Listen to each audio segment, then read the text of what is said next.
रात अंजरियर में जोत बरस गईल, बेतलहम के गलियां चमक उठल।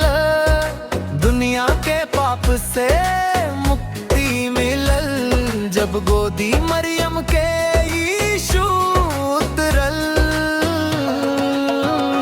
धरती स्वर्ग हो गईल जब यीशु जन्म लिहले, फरिश्ता गावत रहल, महिमा ऊपर रहले।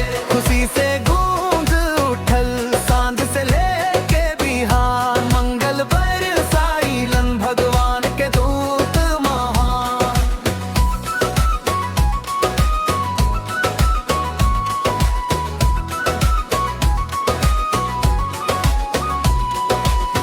चरवाहा सब दौड़त रहल सुन के खुशखबरी, उद्धारक जन्म लीले कहत रहे नगरी नगरी।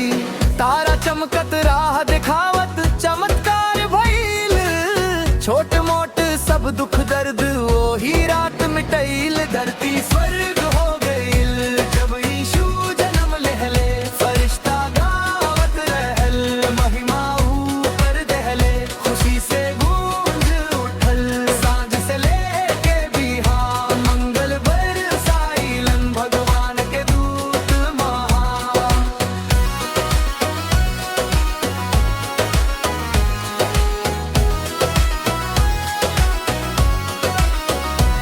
ओही बालक में बसल दया, ओही में प्रेम आनंद, ओही बच्ची है संसार, ओही बाटे जीवन दन।